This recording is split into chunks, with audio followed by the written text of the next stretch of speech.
Hello student, welcome to our channel. आज के tutorial में हम लोग देखेंगे linear regression machine learning algorithm. आपके इससे पहले हमने KNN देखा था आपका। आज आपकी है लीनियर रिग्रेशन, कैसे आपका वर्क परफॉर्म करता है, क्या आपकी लीनियर रिग्रेशन की कंडीशन होती है, ये हम लोग यहाँ पर देखेंगे।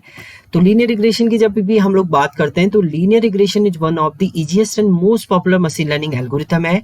It is a statistical method that is used to predictive analysis के हम लोग इसको यूज करते हैं। एंड इसमें जो मेनली आपका linear regression make prediction for the continuous real और न्यूमेरिक वैल्यू पे ये आपका डील करता है, जिसमें आपका सेल्स से रिलेटेड है, सैलरी है, एज है, प्रोडक्ट प्राइस है, इस पे ये डील करेगा। तो सिंपल हम लोग ये बोलते हैं लीनियर रिग्रेशन में दो कंडीशन होती है, एक तो आपका डिपेंडेंट वेरिएबल होता है और एक आपका इंडिपेंडेंट वेरिएबल होता है। जो डिपेंडेंट वेरिएबल है वो डिपेंड करता है आपका इंडिपेंडेंट वेरिएबल पे, यानी ये x पे आपका डिपेंड करेगा। अगर आपने x1 अल्फा ऑफ x2 ये आपने राइटअप किया है, अल्फा 1 इस टाइप से अगर आपने राइटअप किया है, तो जो डिपेंडेंट वेरिएबल है वो इस पे डील करेगा। जो वैल्यू आपकी मैक्सिमम होगी उसके अकॉर्डिंग आपका y की वैल्यू जो होगी वो डिटरमाइन होगी। तो linear regression algorithm show a relation between dependent and one and more independent variable. एक आपका डिपेंडेंट वेरिएबल होगा, एक से ज्यादा आपके इंडिपेंडेंट वेरिएबल, जैसे x1 x2 मैंने लिखे यहाँ पर, एक से ज्यादा आपके इंडिपेंडेंट वेरिएबल, इसलिए इसको बोलते हैं आपका लीनियर रिग्रेशन। एंड इनके बीच में जब आप कर्व ड्रॉ करते हैं तो एक लीनियर कर्व आपका ड्रॉ होता है, इसी के अंदर आपके जो पॉइंट है वो आपके लाई करते हैं। तो ये एक डिपेंडेंट वेरिएबल है y और एक इंडिपेंडेंट वेरिएबल x। तो आप ये बोल सकते हैं कि y is directly proportional to x, mean x पे डील करेगा, जैसे जैसे x बढ़ेगा वैसे वैसे आपका y भी क्या होता है, इंक्रीज होगी।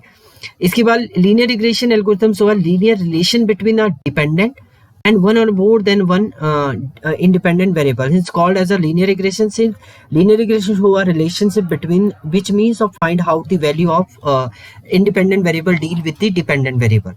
तो जैसे आपका अगर हम लोग एग्जांपल की बात करते हैं, आप y equal to mx plus C की बात करते हैं, mx प्लस सी, तो आपका जो y है वो डील किस पे करता है, आपका इस m पे ये डील करेगा कि जो आपकी m की x की वैल्यू होगी उसके अकॉर्डिंग आपका y जो होगा वो चेंज होगा। तो यहाँ पर अगर हम बात करते हैं y इक्वल टू θ1 प्लस θ2 आपका x हमने दिया है, while training the model we have given. अगर आप ट्रेन कर रहे हैं मॉडल को तो x क्या है, इनपुट ट्रेनिंग मॉडल है, इनपुट आपने दिया हुआ है, y लेबल डेटा है, सुपरवाइज लर्निंग के अकॉर्डिंग ये आपका फाइंड आउट करेगा, जिसमें θ1 θ2 ये interception and coefficient of x है, ये इंटरसेप्ट है आपका और ये कोफिशिएंट ऑफ x है। यानी अगर हम लोग बात करते हैं y इक्वल टू, आपने यहाँ पर लिखा है मल्टीपल आपने कोफिशिएंट लिखे हैं, तो x तो आपके रिग्रेशन कोफिशिएंट है आपका, अल्फा 1 अल्फा नॉट लिखा है आपने, अल्फा 1 x1 आपने लिखा है, प्लस अल्फा 2 x2 आपने लिखा हुआ है, ऐसी आपने मल्टीपल वैल्यू यहाँ पर राइट अप की है।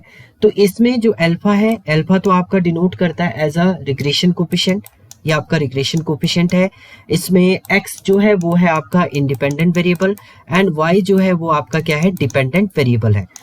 अब हम लोग इसमें बात करते हैं, मान लीजिए आपके पास जो वैल्यू आई है y इक्वल टू 0.9 है पहली वैल्यू, प्लस आपने यहाँ पर लिखा 1.2 x1 है आपका, प्लस 2.3 x2 है, उसके अलावा आपका प्लस 5 ऑफ x3 है, ऐसी आपके कुछ और वैल्यू भी हैं, प्लस 1 ऑफ x4 है। तो आप यहाँ पर देखेंगे एक तो आपका डिपेंडेंट वेरिएबल तो y, इंडिपेंडेंट वेरिएबल आपके पास बहुत सारे x1 x2 x3 x4। तो अब डिपेंडेंट वेरिएबल है वो सबसे ज्यादा डील किस पे करेगा, जिसका कोफिशिएंट सबसे ज्यादा है, यानी 5 ऑफ x3 की वैल्यू पे ये क्या करेगा, आपका डील करेगा, क्योंकि यहाँ पर आपकी मैक्सिमम वैल्यू क्या है, 5 है। ये आपका जो रिग्रेशन कोफिशिएंट है वो सबसे ज्यादा आपका किसका है, x3 का है। तो ये डील करेगा आपका x3 पे, इसी के अकॉर्डिंग आपकी वैल्यू को फाइंड आउट करेगा। इसके लिए जब हम लोग एक एग्जाम्पल की भी बात कर सकते हैं, मान लीजिए कंपनी में एनुअल सेल आपको फाइंड आउट करना है, तो आपके पास बहुत सारी चीजें, एम्प्लॉय है, सेल्स है, प्रॉफिट है, लॉस है, बट अगर आप बात करें तो आप प्रॉफिट कब होगा, एनुअल सेल्स यानी कंपनी को प्रॉफिट कब होगा, जब आपका ज्यादा से ज्यादा क्या होगा, सेल्स होंगे, सेल ज्यादा होगी तो आपका प्रॉफिट होगा। तो यानी किस पे डील कर रहा है, आपका डिपेंडेंट वेरिएबल है annual sale, find the income क्या है आपकी कंपनी के, वो किस पे डील कर रही है, कंपनी इनकम जो है वो किस पे डील करी, आपके पास इंडिपेंडेंट वेरिएबल है, इसमें एम्प्लॉय है, एम्प्लॉय पे तो डील करेगा नहीं है, सेल्स है, सेल पे कर सकता है आपका, प्रॉफिट लॉस इन पे डील नहीं करेगा, किस पे करेगा, जितना ज्यादा आपका सेल होगा उतना आपको प्रॉफिट जो होगा फाइंड आउट होगा, यानी कंपनी का इम्प्रूवमेंट जो होगा वो इस पे डील करेगा।